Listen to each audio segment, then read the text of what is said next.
The antique shop on Royal Street had the musty smell of old memories and forgotten treasures that seemed to seep from every weathered floorboard and dust-covered surface. Margaret Chen had been browsing through the cluttered aisles for over an hour, searching for something special to commemorate her first year teaching at the local elementary school, when her fingers brushed against the ornate silver frame tucked behind a collection of vintage postcards. The photograph was striking in its simplicity, a black and white image of 7 children standing in front of what appeared to be a grand mansion, their faces serious in the way that children's faces often were in old photographs when cameras required long exposure times. The setting was unmistakably New Orleans. Wrought iron balconies were visible in the background, and Spanish moss hung like ghostly curtains from ancient oak trees that framed the scene. "Ah, you found the Beauregard photograph," said a voice behind her. Margaret turned to see the shop owner, an elderly man with silver hair and eyes that seemed to hold decades of stories. "That's been here for nearly 20 years. Found it in an estate sale in the Garden District." Margaret studied the image more closely. The children appeared to be between the ages of 8 and 12, dressed in the formal clothing typical of wealthy families in the 1920s. The boys wore short pants with suspenders and crisp white shirts, while the girls were dressed in drop-waist dresses with Mary Jane shoes and carefully styled bob haircuts that were fashionable for the era. "The Beauregard family?" Margaret asked, recognizing the name from her studies of New Orleans history. "One of the oldest Creole families in the city," the shop owner confirmed. "Made their fortune in sugar and shipping before the Civil War. That mansion in the background, it's still standing, though it's been converted into apartments now. Beautiful place, if you know where to look for it." Margaret's eyes were drawn to something unusual about the photograph. While 6 of the children appeared to belong together, sharing similar features and the confident posture of those born to privilege, one child seemed different. A girl of about 10 years old stood slightly apart from the others, her clothing simpler, her posture more tentative. Most strikingly, while the other children stared directly at the camera with the composed expressions expected of their class, this girl's eyes held something else entirely, a mixture of hope and fear that seemed to reach across the decades. "Do you know anything about the children in the photograph?" Margaret asked, unable to shake the feeling that there was more to this image than met the eye.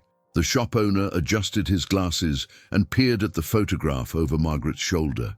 "Well, the Beauregard children were well documented in the society pages of the time. Let's see. There would have been Henri, the eldest son, then the twins Marie and Celeste, young Philippe, little Marguerite, and baby Claude. 6 children in total." Margaret counted again. 7 children stood in the photograph. "But there are 7 children here," she pointed out. The old man's expression grew thoughtful. "You know, you're absolutely right.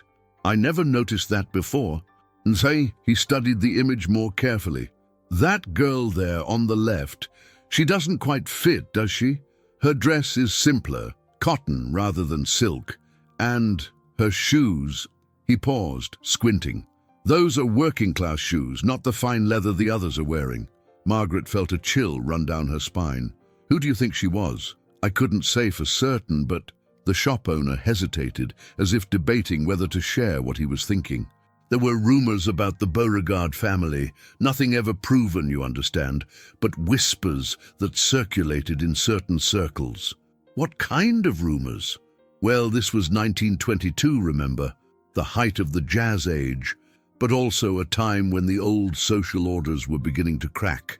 There were stories about families like the Beauregards taking in children from less fortunate circumstances, sometimes as acts of charity, sometimes for other reasons entirely." Margaret's heart began to beat faster. As a teacher, she had studied the history of child welfare and knew that the 1920s had been a complicated time for children's rights. Orphanages were overcrowded, adoption laws were minimal, and wealthy families sometimes took in children as unpaid servants under the guise of providing them with opportunities. "Could I purchase this photograph?" Margaret asked suddenly.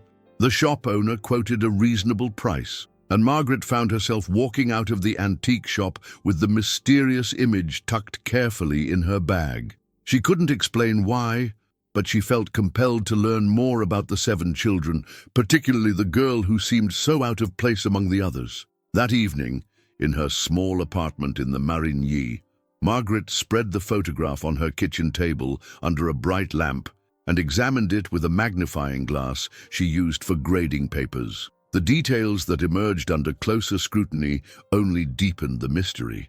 The 6 Beauregard children were clearly posed by a professional photographer. Their positions were carefully arranged to show the family hierarchy. Henri, as the eldest son, stood in the center back, while the younger children were arranged by age and gender, according to the formal conventions of the time. Their clothing was immaculate, their hair perfectly styled, and their expressions conveyed the confidence of children who had never known want or uncertainty. The 7th child, the girl on the left, told a different story entirely. Her dress, while clean and pressed, showed signs of careful mending. Her hair was neatly braided, but lacked the elaborate styling of the other girls. Most tellingly, her body language suggested someone who was not entirely comfortable in this formal setting.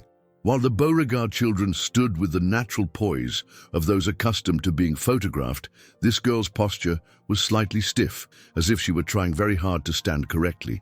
But it was her eyes that haunted Margaret the most. While the other children looked at the camera with the mild boredom typical of children enduring a formal portrait session, this girl's gaze held an intensity that spoke of someone who understood the significance of this moment in ways the others could not. Margaret turned the photograph over and found something she hadn't noticed in the shop: faded pencil writing in the corner. The handwriting was elegant but hurried, as if written quickly. "The children, summer 1922. May God forgive us all." The cryptic message sent another chill through Margaret. What had happened in the summer of 1922 that required divine forgiveness? And why had someone felt compelled to document it in such an ominous way? Unable to sleep, Margaret spent the rest of the evening researching the Beauregard family online. What she found was a typical story of old New Orleans aristocracy, a family that had wielded considerable influence in the 19th and early 20th centuries, with extensive holdings in sugar plantations and shipping companies. The family had been prominent in Creole society, known for their grand parties and their beautiful mansion in the Garden District. But Margaret also found gaps in the historical record. The family's prominence seemed to fade abruptly in the mid-1920s, with fewer mentions in society pages and business records. By 1930, the Beauregard name had largely disappeared from New Orleans social circles. More intriguingly, Margaret discovered a brief mention in a 1923 newspaper article about a scandal involving improprieties in the care of disadvantaged children that had rocked several prominent New Orleans families. The article was frustratingly vague, mentioning only that investigations were ongoing and that certain families of standing were being questioned about their treatment of children in their care. The article mentioned no names, but the timing was suspicious. If the photograph had been taken in the summer of 1922 and a scandal involving children had erupted in 1923, could there be a connection? Margaret's research led her to the New Orleans Public Library's historical archives, where she hoped to find more detailed records from the 1920s. As a teacher, she had access to educational databases that might contain information about child welfare cases from the era. What she found in the archives the next day exceeded her expectations. Buried in a collection of social services records that had been digitized only recently, Margaret discovered a file that made her blood run cold. The file contained correspondence between the Louisiana Department of Child Welfare and several prominent New Orleans families, including the Beauregards, regarding the placement of orphaned children. The letters, written in the formal language of the era, described arrangements whereby wealthy families would take in children from overcrowded orphanages, ostensibly to provide them with education and opportunities. But the reality described in these documents was far darker. The children were expected to work as unpaid servants in exchange for room and board.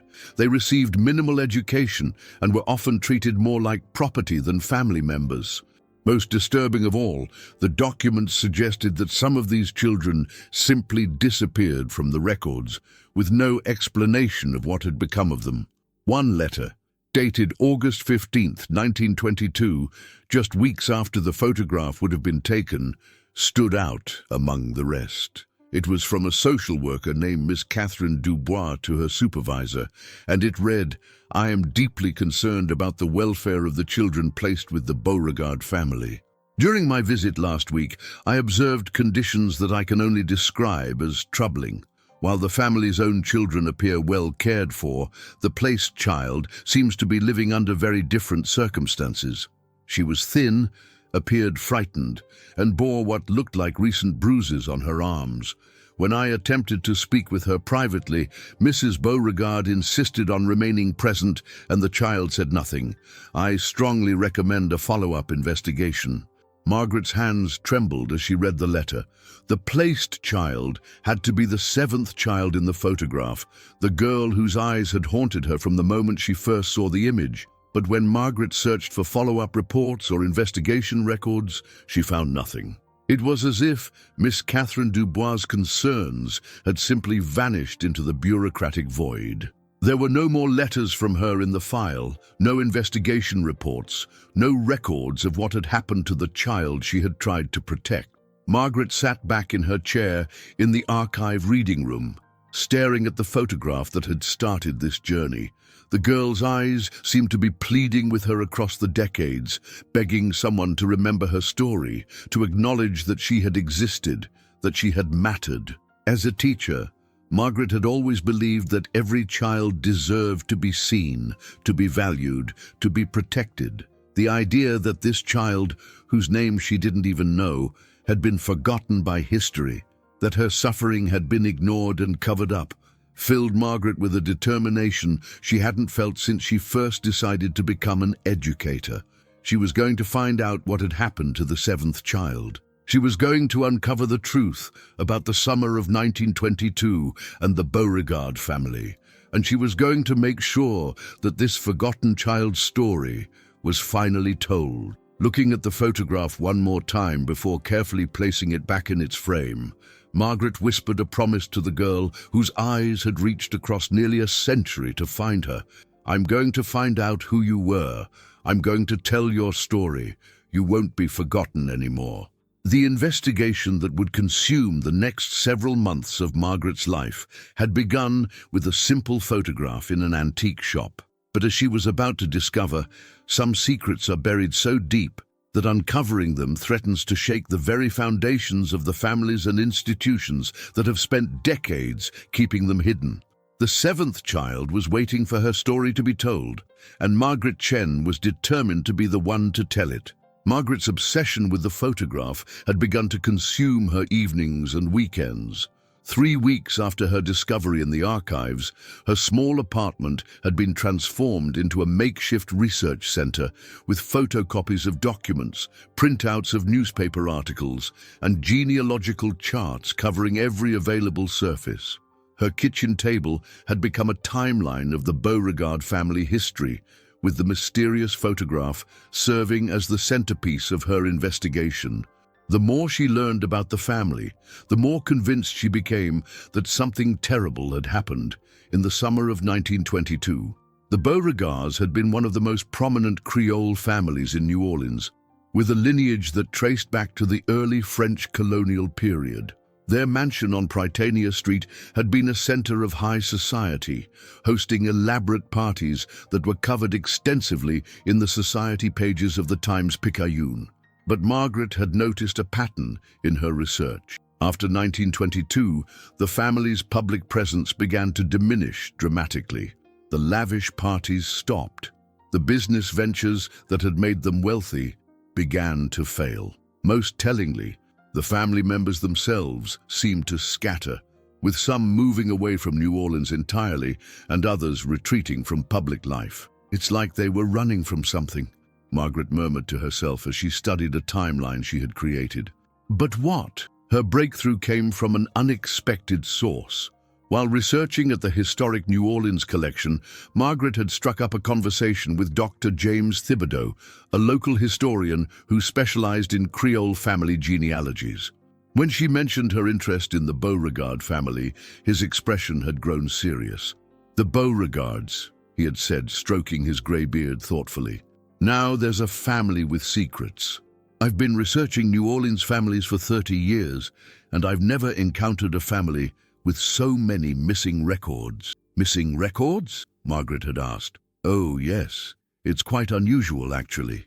Most prominent families from that era have extensive documentation: birth certificates, marriage licenses, business records, society page mentions. But with the Beauregards, there are these strange gaps, particularly around the early 1920s. It's as if someone went through and systematically removed certain documents from the historical record." Dr. Thibodeau had agreed to help Margaret with her research, and together they had begun to piece together a more complete picture of the family.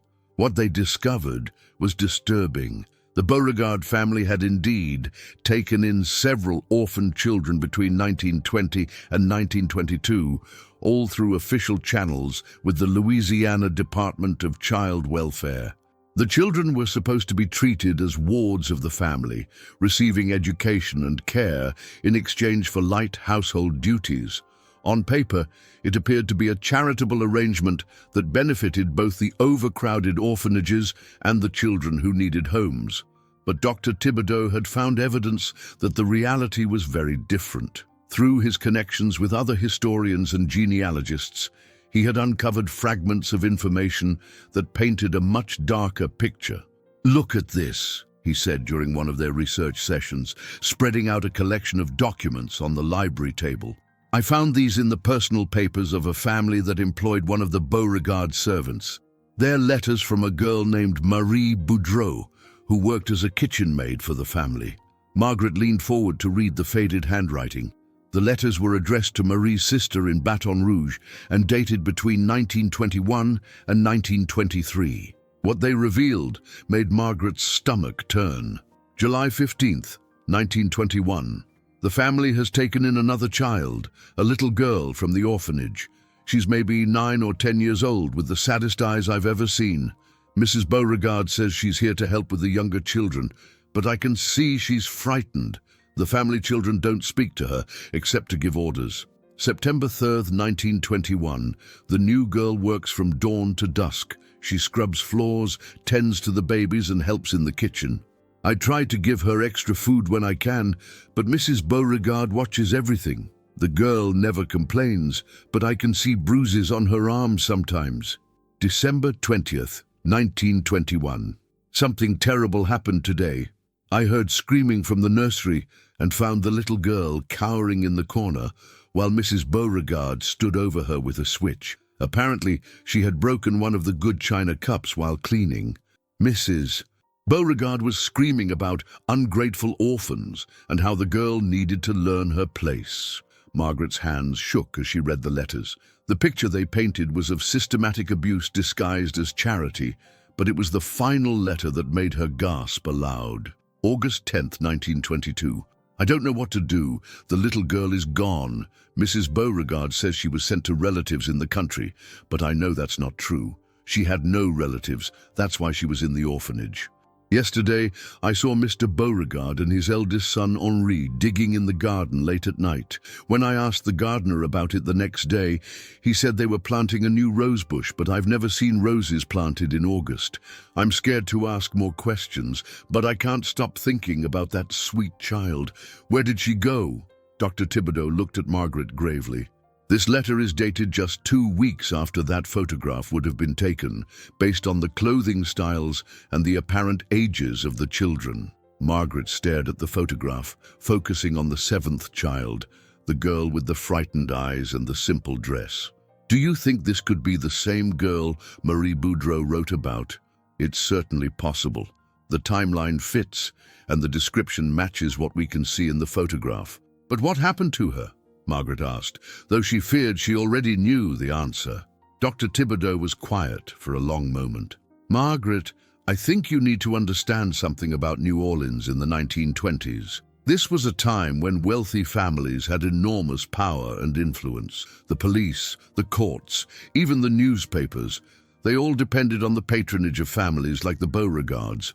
If something terrible happened, it would have been very easy to cover it up. Margaret felt sick. You think they killed her? I think it's a possibility we have to consider. And if they did, they had the resources to make sure no one ever found out about it. That evening, Margaret sat in her apartment staring at the photograph under her desk lamp. The girl's face seemed to be pleading with her, begging her not to give up, not to let her story disappear into the darkness of history. Margaret had always prided herself on being a rational person, someone who dealt in facts and evidence rather than speculation and emotion. But looking at this child's face, she felt a connection that transcended logic. This girl had been forgotten by everyone who should have protected her. The social workers, who were supposed to monitor her welfare, had failed her. The authorities, who should have investigated her disappearance, had looked the other way. Even history itself had conspired to erase her existence. But Margaret was not going to let that stand. The next morning, she called in sick to work and drove to the Garden District to find the old Beauregard mansion. Dr. Thibodeau had given her the address, and she wanted to see the place where the photograph had been taken, where a child had lived in fear and possibly died in violence. The mansion was exactly as the shop owner had described, a beautiful antebellum home that had been converted into apartments. The wrought iron balconies were still there, though they showed signs of age and neglect. The oak trees that had framed the photograph still stood, their Spanish moss swaying gently in the morning breeze. Margaret parked across the street and studied the building, trying to imagine what it had been like in 1922. The grand parties, the elaborate dinners, the facade of respectability that had hidden such cruelty. She thought about the Beauregard children, growing up in luxury, while a frightened orphan girl scrubbed their floors and endured their mother's abuse. As she sat there, an elderly woman emerged from the building walking a small dog. On impulse, Margaret got out of her car and approached her. "Excuse me," Margaret said. "I'm doing some research on the history of this building. I don't suppose you know anything about the family that used to live here." The woman, who appeared to be in her 80s, studied Margaret with sharp blue eyes. "You mean the Beauregards?" "Oh, honey, I've been living in this neighborhood for 60 years. I heard plenty of stories about that family." Margaret's heart raced. What kind of stories? The woman glanced around as if checking to make sure no one was listening, then leaned closer to Margaret. "Dark stories, child. Stories about things that happened in that house that should never have happened anywhere. Could you tell me more?" The woman hesitated. "My grandmother used to clean houses in this neighborhood back in the 20s. She worked for the family next door and saw things, heard things. She always said there was something evil about that house." "What did she see?" "Well, she used to tell me about a little girl who lived there who wasn't family. Said the child was treated worse than a slave. My grandmother tried to help when she could, sneaking food to her, that sort of thing, but there wasn't much she could do. Those were different times, you understand. Poor people didn't question rich people." Margaret pulled out the photograph. "Could this be the girl your grandmother told you about?" The elderly woman put on her glasses and studied the image carefully. "Lord have mercy," she whispered. "That's her. That's the child my grandmother used to talk about. She called her the little ghost because she was so thin and pale, and because she moved through that house like she was trying not to be seen." "What happened to her?" The woman's expression grew grim. "According to my grandmother, she just disappeared one day in the summer of 1922. The family said she'd been sent away to relatives, but my grandmother never believed it. She said that child didn't have any relatives. That's why she was in the orphanage in the first place." "Did your grandmother have any theories about what really happened?" The woman was quiet for a long moment, her eyes distant as she remembered old stories. "She always believed that child was buried somewhere on the property. Said she saw the men of the house digging in the garden one night, and the next day the little girl was gone. Margaret felt a chill run down her spine. This matched exactly what Marie Boudreau had written in her letter. "Is your grandmother still alive?" "Oh no, honey. She passed away 20 years ago, but she never forgot that little girl. Used to say it was the one regret of her life, that she couldn't save her." As Margaret drove home, her mind was racing. She now had multiple sources suggesting that the seventh child in the photograph had been murdered and buried on the Beauregard property. But how could she prove it? And even if she could, what could be done about it now, nearly a century later? That evening, she called Dr.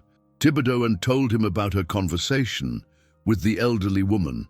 "Margaret," he said, after she finished her story, "I think you need to consider going to the police with what you found. But it's all circumstantial evidence, and it happened so long ago."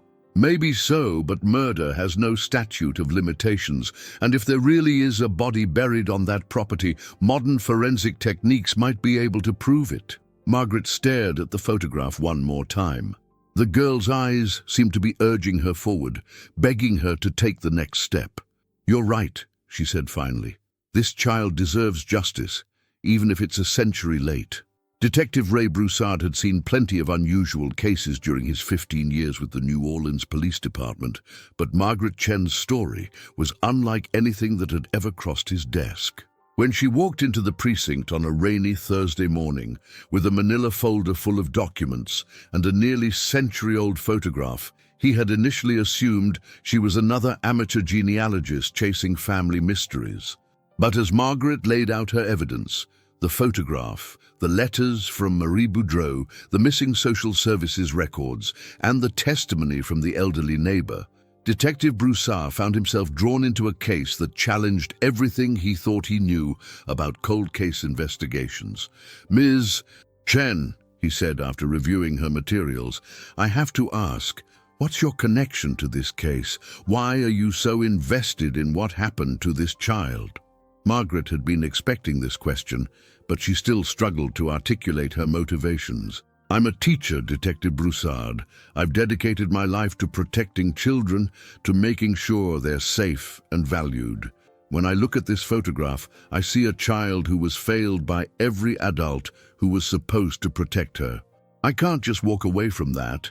Detective Broussard studied the photograph again. He had to admit there was something compelling about the image, something that made him want to know more about the girl who seemed so out of place among the wealthy Beauregard children. "The problem is," he said carefully, "most of this evidence is circumstantial, and even if we could prove that a crime was committed, all the perpetrators would be long dead by now.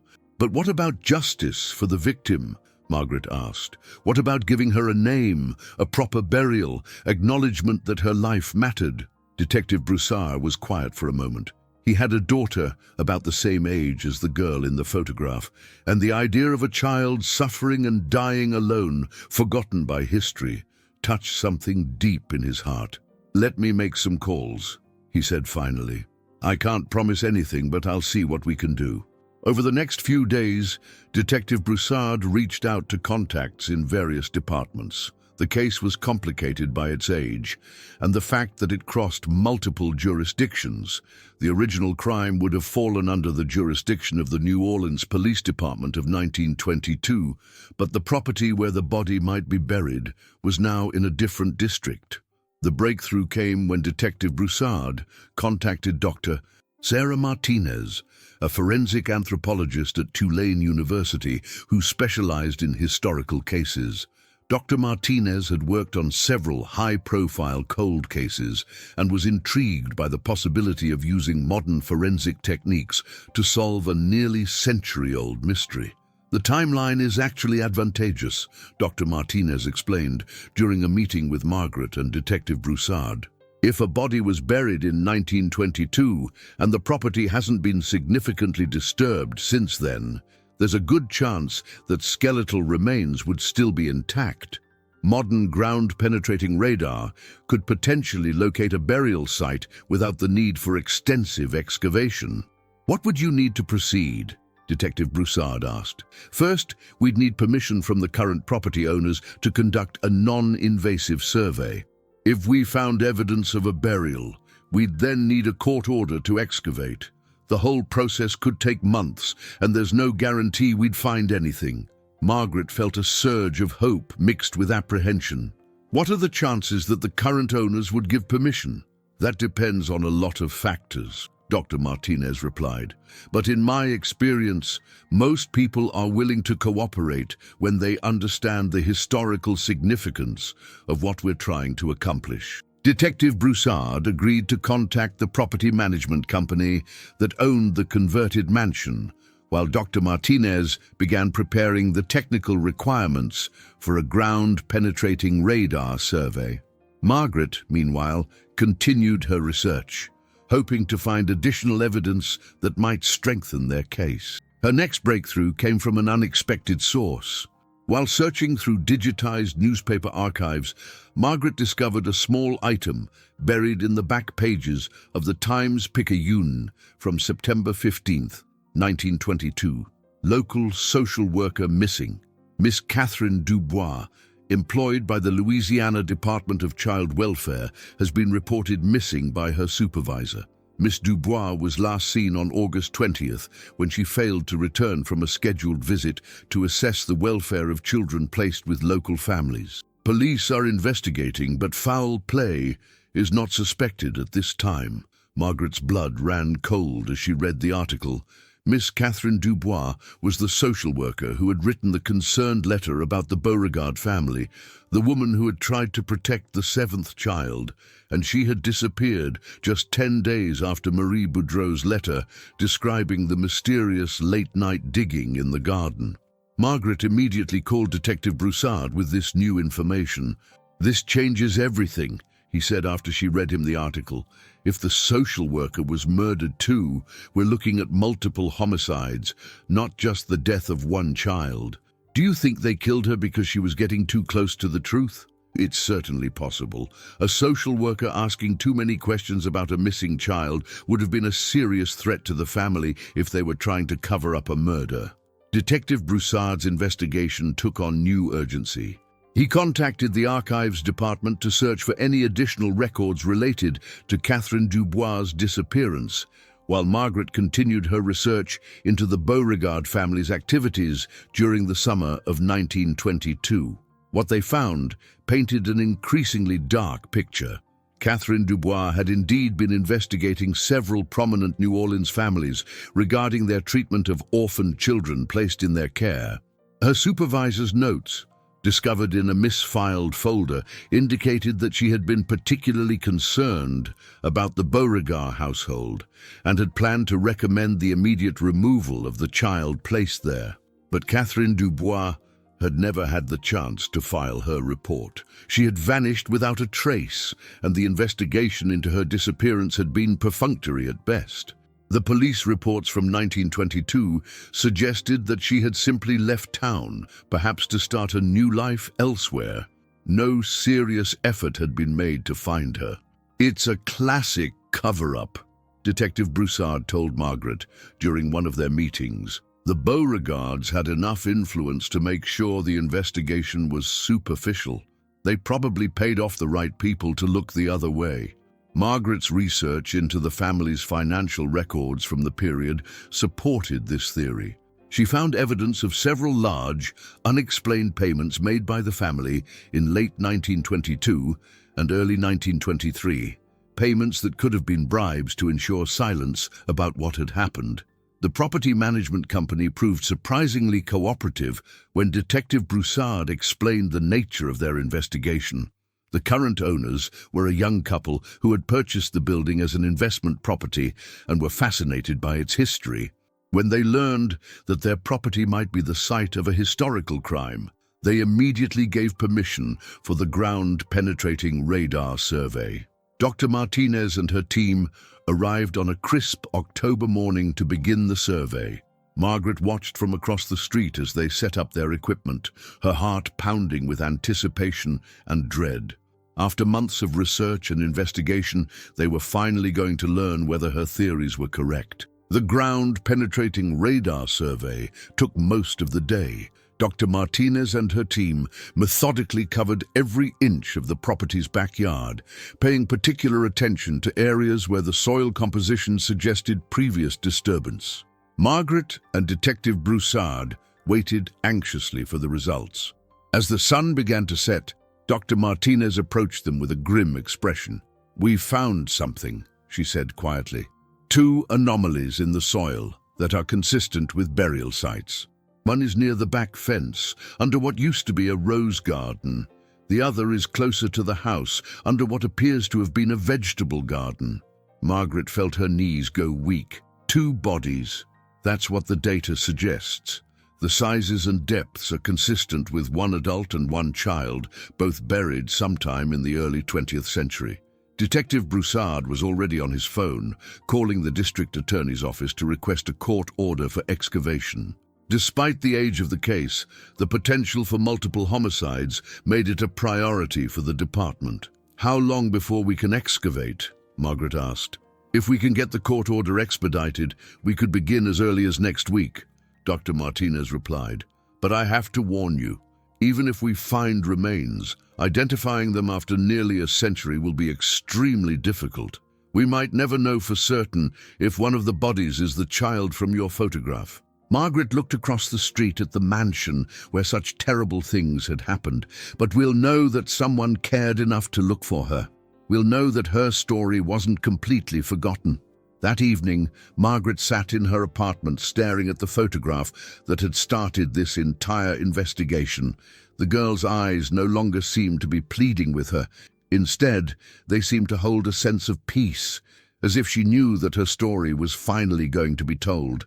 Margaret thought about all the people who had failed this child, the social workers who hadn't protected her, the authorities who had covered up her disappearance, the society that had allowed wealthy families to abuse vulnerable children with impunity. But she also thought about the people who had tried to help: Marie Boudreau, who had written letters documenting the abuse; Catherine Dubois, who had died trying to protect the children in her care; and even the elderly neighbor's grandmother, who had never forgotten the little ghost who had haunted the Beauregard mansion.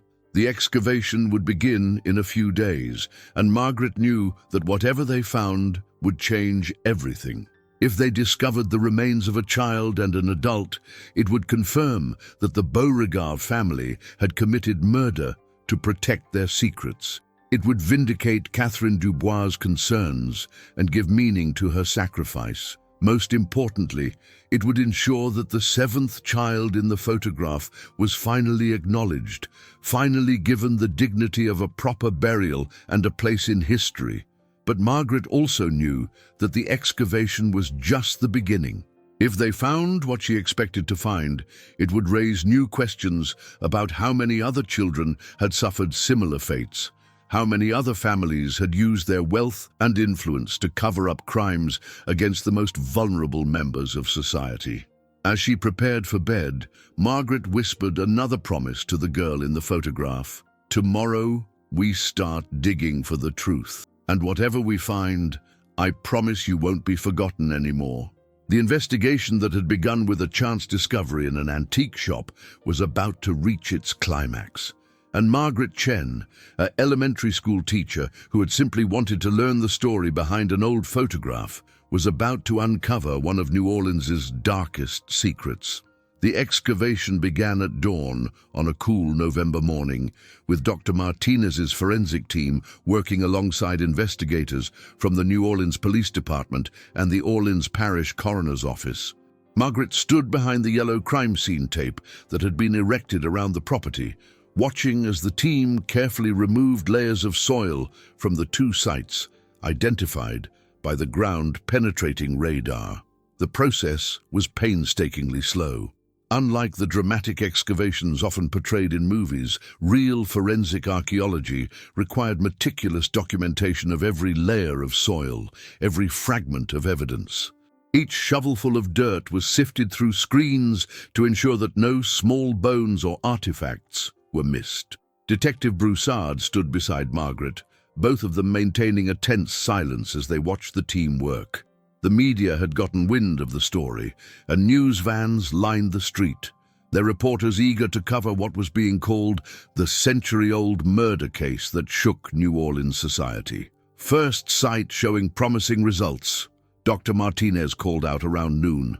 She was kneeling beside the excavation near the back fence, carefully brushing soil away from what appeared to be bone fragments. "We have what looks like an adult skeleton, approximately 5 feet 4 inches tall, consistent with a woman in her 20s or 30s. Margaret's heart raced. The description matched Catherine Dubois, who had been 28 when she disappeared. As the afternoon progressed, more details emerged from the first burial site. The skeleton was largely intact, and Dr. Martinez's initial examination suggested that the person had died from blunt force trauma to the skull. More significantly, they found fragments of clothing and personal effects that were consistent with the 1920s time period. "We found this buried with the remains," Dr. Martinez said, holding up a tarnished silver locket. "It's engraved with the initials CD." Detective Broussard took photographs of the locket from every angle.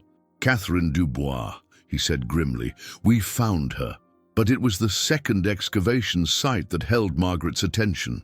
The team working near the house had been proceeding even more carefully, as the ground-penetrating radar had indicated that the remains there were much smaller and more fragile. As the sun began to set, Dr. Martinez approached the second site to assess their progress. Margaret watched her face carefully, looking for any sign of what they had found. "We have a child, Doctor," Martinez announced quietly. "Female, approximately 8 to 10 years old. The skeleton is remarkably well preserved considering the age." Margaret felt tears streaming down her face. After months of research and investigation, they had finally found the 7th child from the photograph. "Can you tell how she died?" Detective Broussard asked. "Doctor." Martinez knelt beside the small skeleton, examining it with the careful attention of someone who had spent years studying the stories that bones could tell. "There are signs of healed fractures on several ribs, suggesting a pattern of abuse over time. But the cause of death appears to be a severe blow to the head, similar to what we found with the adult victim." The excavation continued into the evening under portable lights. The team worked with reverent care, treating the remains with the dignity that had been denied to these victims in life. Margaret watched as they carefully removed each bone, each fragment of clothing, each small artifact that might tell them more about who these people had been. Among the child's remains, they found a small wooden cross on a string, worn smooth by years of handling. It was the kind of simple religious jewelry that might have been given to a child in an orphanage, a small comfort in a world that had offered her so little kindness. "She kept it with her," Margaret whispered, thinking about the frightened girl in the photograph. Even at the end, she had something that reminded her that she mattered to someone. Dr. Martinez carefully placed the cross in an evidence bag. "We'll have everything analyzed in the lab, but based on what we've found so far, I'd say we have strong evidence of 2 homicides committed sometime in the summer of 1922. Detective Broussard was already making calls to the district attorney's office, updating them on the discoveries. While the perpetrators were long dead, the case would still need to be officially closed, and the remains would need to be properly identified and given appropriate burials. Over the next few days, as the forensic analysis continued, more details emerged about the victims. The adult skeleton was confirmed to be that of a woman in her late 20s, with bone structure and dental work consistent with someone from the early 20th century. The clothing fragments found with her remains matched the style that a professional woman like Catherine Dubois would have worn in 1922. The child's remains told an even more heartbreaking story. The forensic analysis confirmed that she had suffered extensive abuse over a period of months or years before her death. The healed fractures on her ribs, the evidence of malnutrition in her bone structure, and the signs of repeated trauma painted a picture of systematic cruelty that made Margaret sick to her stomach. "This child lived in hell," Dr. Martinez told Margaret during one of their meetings. The abuse she endured was prolonged and severe. It's a miracle she survived as long as she did, but it was the DNA analysis that provided the most significant breakthrough. While the degraded condition of the remains made a complete genetic profile impossible, the lab was able to extract enough DNA to compare with samples from known relatives of missing children from the 1920s. Margaret had spent weeks researching orphanage records from the period, trying to identify children who had been placed with the Beauregard family and subsequently disappeared. She had found three possibilities: a girl named Rose Murphy, whose parents had died in the 1918 flu pandemic, a child called Emma Tran, whose mother had died in childbirth and whose father had been killed in World War I, and a girl known only as Mary, whose last name was listed as unknown in the orphanage records. The DNA analysis ruled out Rose Murphy, whose living relatives provided samples that didn't match the remains. Emma Tran was also eliminated when genealogical research revealed that she had actually been adopted by a family in California and had lived to adulthood. That left the girl known only as Mary, a child whose origins were so obscure that even the orphanage had no record of her family name or background. She was probably abandoned as an infant, Dr. Martinez explained. In those days, unwed mothers often left babies at orphanages with no identifying information. The staff would give them first names, but without family records, these children essentially had no legal identity. Margaret stared at the photograph of the 7 children, focusing on the girl whose story they were finally uncovering. So she was nobody. She had no family to miss her, no one to ask questions when she disappeared. Which made her the perfect victim for a family like the Beauregards, Detective Broussard added grimly. They could abuse her, kill her, and bury her in their garden, knowing that no one would ever come looking for her. The investigation had also uncovered more evidence of the Beauregard family's crime. Margaret's research into their financial records had revealed a pattern of payments to various officials that suggested a systematic effort to cover up their activities. They had paid bribes to police officers, social workers, and even newspaper editors to ensure that uncomfortable questions were never asked. More disturbing still, Margaret had found evidence that the Beauregards were not the only wealthy family engaged in such activities. The network of corruption extended throughout New Orleans high society, with multiple families using their wealth and influence to abuse vulnerable children with impunity. This wasn't an isolated incident, Margaret told Detective Broussard during one of their meetings. This was a systematic pattern of abuse that was enabled by corruption at every level of society. The case had attracted national attention, with news outlets across the country covering the story of the century-old murders that had finally been solved. Margaret found herself thrust into the spotlight as the teacher who had refused to let a forgotten child remain forgotten. But for Margaret, the media attention was secondary to the knowledge that justice had finally been served, even if it had taken nearly a century. The remains of both victims were given proper burials in a ceremony attended by hundreds of people who wanted to honor their memory and acknowledge the injustices they had suffered. The child, who had been known only as Mary, was buried under a headstone that read, "In memory of a beloved child, known to God and remembered by those who sought justice for her." 1912-1922. Margaret had chosen the inscription carefully, wanting to acknowledge both the tragedy of the child's short life and the fact that people had cared enough to seek the truth about her death. Catherine Dubois was buried with full honors, recognized as a social worker who had died trying to protect the children in her care. Her headstone read, "Catherine Dubois, 1894-1922. She gave her life protecting those who could not protect themselves." The investigation had also led to significant changes in how historical child welfare cases were handled.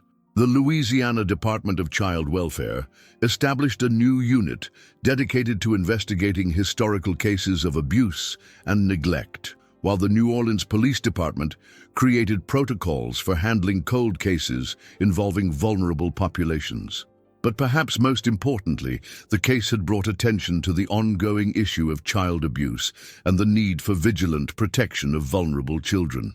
Margaret had used her newfound platform to advocate for stronger child protection laws and better training for social workers and law enforcement officers. As Margaret stood at the graveside after the burial ceremony, she felt a sense of closure that she hadn't expected. The investigation that had begun with a chance discovery in an antique shop had not only solved a century-old murder case, but had also brought attention to issues that remained relevant today.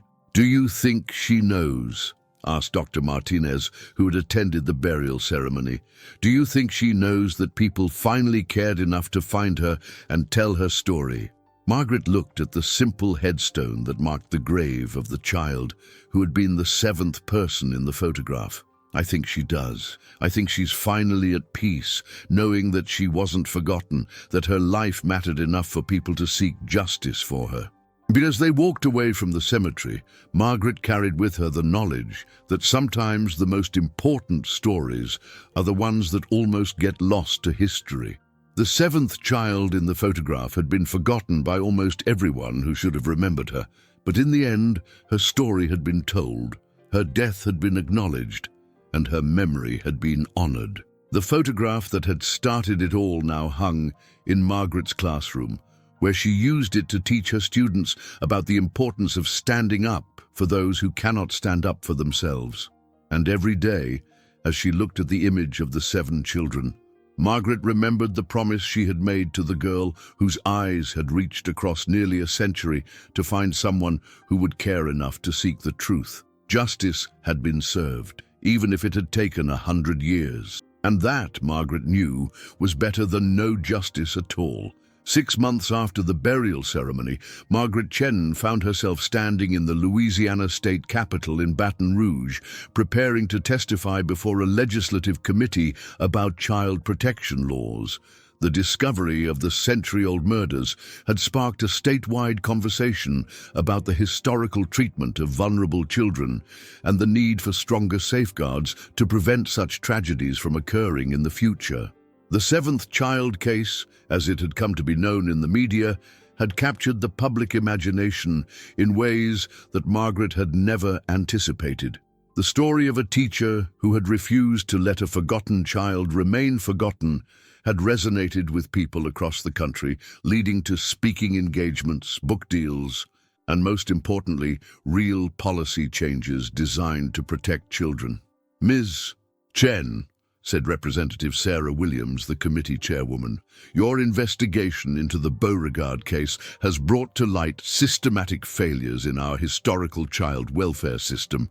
What recommendations would you make to ensure that such tragedies never happen again?" Margaret looked out at the packed hearing room where advocates, social workers, law enforcement officers, and concerned citizens had gathered to hear her testimony. In the front row sat Dr. Martinez and Detective Broussard, who had become close allies in the months since the investigation concluded. "Thank you, Representative Williams," Margaret began. "The case of the 7th child taught us that vulnerable children are only as safe as the systems we build to protect them. In 1922, those systems failed catastrophically because they prioritized the interests of wealthy and powerful families over the welfare of defenseless children." Margaret had spent weeks preparing her testimony, drawing on the extensive research she had conducted into historical child welfare practices. What she had learned had convinced her that the Beauregard case was not an isolated incident, but part of a broader pattern of abuse that had been enabled by inadequate oversight and corruption. "We found evidence that multiple prominent families in New Orleans were engaged in similar practices during the 1920s. Margaret continued. "They used their wealth and influence to obtain custody of orphaned children, whom they then exploited as unpaid servants.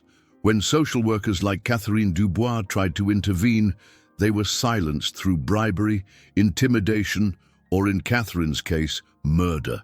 The committee members listened intently as Margaret outlined her recommendations for reform.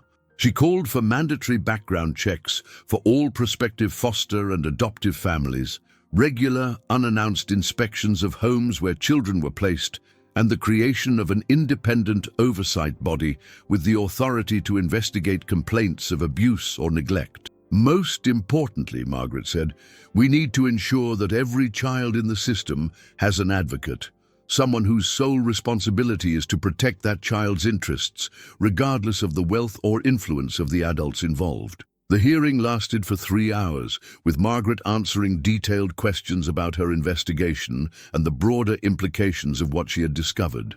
When it was over, Representative Williams announced that the committee would be drafting comprehensive child protection legislation based on Margaret's recommendations. The 7th Child Protection Act, as the proposed legislation was being called, would be one of the most comprehensive child welfare reforms in Louisiana history. Margaret felt a deep sense of satisfaction, knowing that the unnamed girl from the photograph would have a lasting legacy in the form of stronger protections for vulnerable children. After the hearing, Margaret drove back to New Orleans, where she had been invited to speak at a conference of social workers and child advocates. The conference was being held at the historic New Orleans Collection, the same institution where she had first met Dr. Thibodeau and begun to uncover the truth about the Beauregard family. Dr. Thibodeau, now in his 70s, had become something of a celebrity in historical circles for his role in the investigation. He greeted Margaret warmly as she arrived at the conference. "Margaret, my dear," he said, "I have something I think you'll find interesting. We've been contacted by researchers from other cities who believe they may have similar cases. It seems the Beauregard family's crimes were part of a much larger pattern of abuse that extended across the South." Margaret was both fascinated and horrified by this revelation. "How many other children do you think suffered similar fates?" "We may never know the full extent of it," Dr. Thibodeau replied. "But based on the inquiries we've received, there could be dozens of cases, possibly more.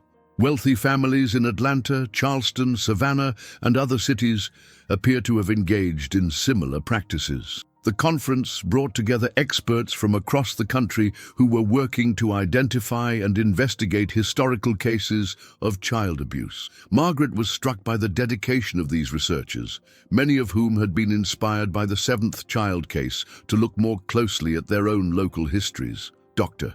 Patricia Reynolds, a historian from Atlanta, presented evidence of a case remarkably similar to the Beauregard murders. A prominent family in that city had taken in several orphaned children in the early 1920s, and at least 2 of those children had subsequently disappeared under mysterious circumstances. "We found the same pattern," Dr. Reynolds explained. "Large payments to officials, missing records, and social workers who asked too many questions and then conveniently transferred to other cities or simply vanished." Professor Michael Harrison from the University of South Carolina described a network of wealthy families in Charleston who had essentially operated a private child labor system, using their connections to obtain custody of orphans, whom they then exploited as servants. When the system was finally exposed in 1925, the families involved had used their influence to ensure that the investigation was quietly buried. "What we're seeing," Professor Harrison concluded, "is evidence of a systematic conspiracy among the wealthy elite to exploit vulnerable children for their own benefit. The Beauregard case may have been the most extreme example involving actual murder, but the underlying pattern of abuse was widespread." Margaret listened to these presentations with a mixture of sadness and determination. Each case represented children who had suffered and died without anyone to advocate for them, children whose stories had been buried along with their bodies. But she was also encouraged by the response to the 7th child case. Universities across the country were establishing research programs dedicated to investigating historical cases of child abuse. Law enforcement agencies were creating cold case units specifically focused on crimes against children. Most importantly, child welfare organizations were using the lessons learned from these historical cases to improve their current practices. The conference concluded with the announcement of the Seventh Child Foundation, a non-profit organization dedicated to investigating historical cases of child abuse and advocating for stronger child protection laws. Margaret had been asked to serve as the foundation's first president, a role she had accepted with both honor and trepidation. The foundation will serve as a voice for children who can no longer speak for themselves, Margaret said in her acceptance speech. We will ensure that their stories are told, their deaths are acknowledged, and their legacies live on in the form of stronger protections for the children of today. As the conference ended, Margaret found herself back at the antique shop on Royal Street, where her journey had begun. The elderly shop owner, Mr. Boudreau, greeted her with a warm smile. "Ms. Chen," he said, "I've been following your story in the newspapers. I have to say, I never imagined that old photograph would lead to such an important discovery." Margaret looked around the shop, wondering how many other forgotten stories were hidden among the dusty artifacts and yellowed documents. "Mr. Boudreau, I've been meaning to ask you, how did you come to have that photograph in the first place?" The old man's expression grew thoughtful. "You know, that's an interesting story. It came from an estate sale about 20 years ago, like I told you. But what I didn't mention was whose estate it was." Margaret felt a familiar chill of anticipation. Whose? It belonged to a woman named Marie Boudreau, no relation to me despite the name. She had worked as a domestic servant for wealthy families in the Garden District for most of her life. When she died, her niece found boxes of old photographs and documents that Marie had collected over the years. Margaret's heart began to race. Marie Boudreau, the kitchen maid who wrote the letters about the Beauregard family. The very same. Apparently, she had kept detailed records of everything she witnessed during her years of service. The niece didn't know what to do with it all, so she sold most of it at estate sales. That photograph was just one piece of a much larger collection. What happened to the rest of Marie's collection? Mr. Boudreau walked to the back of his shop and returned with a large wooden crate. "I bought the entire lot, thinking I might be able to sell the items individually over time. But after hearing your story, I think you should have this." Margaret opened the crate with trembling hands. Inside were dozens of photographs, letters, newspaper clippings, and documents spanning several decades of Marie Boudreau's career as a domestic servant. It was a treasure trove of information about the private lives of New Orleans' wealthy families during the early 20th century. Among the documents, Margaret found more letters in Marie's distinctive handwriting, describing not just the Beauregard household, but several other families where she had witnessed troubling treatment of children. There were photographs of other children who appeared to be in situations similar to that of the seventh child. Orphans or poor children living in wealthy households under circumstances that seemed exploitative. "Mr. Boudreau," Margaret said, her voice barely above a whisper, "this collection could contain evidence of dozens of other cases. Marie Boudreau was documenting a systematic pattern of abuse across multiple families." "Then it belongs with you," the shop owner said firmly. "Marie kept these records for a reason. She wanted someone to know what she had seen, what those children had endured. You're the person who can make sure their stories are told."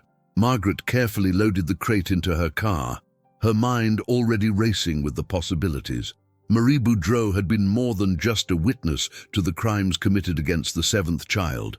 She had been a chronicler of an entire system of abuse that had operated with impunity among New Orleans' elite families. That evening, Margaret spread Marie's documents across her apartment, just as she had done months earlier with her research into the Beauregard family. But now, she wasn't looking at one isolated case. She was seeing evidence of a conspiracy that had affected dozens, possibly hundreds of vulnerable children. The letters revealed that Marie had worked for at least 6 different wealthy families between 1918 and 1935, and in each household, she had witnessed the mistreatment of children who were not family members. Some were orphans placed through official channels. Others were children of poor families who had been essentially sold into servitude under the guise of providing them with opportunities. One letter, dated 1924, described a boy of about 12 who had been working for the Chen family. The boy collapsed in the kitchen today from exhaustion. He had been working since before dawn, cleaning, carrying water, and tending to the horses. When I tried to give him some food, Mrs. Chen struck me and said that charity children needed to earn their keep. The boy's hands are covered in cuts and burns, but no one tends to his wounds. I fear he will not survive the winter if something doesn't change. Another letter from 1926 described twin girls who had been placed with the Marigny family. The twins are so thin, I can see their ribs through their clothes. They work from dawn to dusk, scrubbing floors and washing clothes. Mrs. Marigny beats them regularly for the smallest infractions. Yesterday, I saw her strike one of the girls so hard that the child fell down the stairs. When I asked if we should call a doctor, Mrs. Marigny laughed and said that gutter children were used to rough treatment. As Margaret read through Marie's letters, she began to understand that the seventh child story was not unique. It was part of a systematic pattern of abuse that had been enabled by a society that valued wealth and status over the welfare of vulnerable children. But Marie's collection also contained something else, evidence that she had tried to help. Hidden among the letters were receipts for medical supplies, records of money sent to families of children who had died in service, and correspondence with other domestic workers who were trying to document and expose the abuse they witnessed. Marie Boudreau had been more than a passive observer. She had been a secret advocate for the children who had no one else to speak for them. She had used her position in these households to gather evidence, provide what help she could, and preserve a record of injustices that the powerful families wanted to keep hidden. The most significant document in the collection was a letter that Marie had apparently never sent, dated December 1935. To whom it may concern, I have worked in the houses of the wealthy for nearly 20 years, and I have seen things that no Christian person should have to witness. Children have been beaten, starved, and worked to death in the homes of families that society considers respectable and honorable. I have kept records of what I have seen because I believe that someday someone will care enough to seek justice for these forgotten children. I am old now, and my health is failing, but I pray that these documents will survive me and that the truth will eventually be told. Margaret wiped tears from her eyes as she finished reading Marie's final letter. The woman had spent her entire career documenting injustices that she was powerless to stop, hoping that someday someone would use her evidence to seek justice for the children who had suffered and died. The next morning, Margaret called Detective Broussard and Dr. Martinez to tell them about Marie's collection. Within hours, they were in her apartment, examining the documents and photographs that could potentially lead to the identification of dozens of additional victims. "This is extraordinary," Dr. Martinez said as she studied the photographs. "We're looking at documentary evidence of systematic child abuse spanning nearly 2 decades. Some of these children may still have living relatives who never knew what happened to them." Detective Broussard was already making calls to expand the investigation.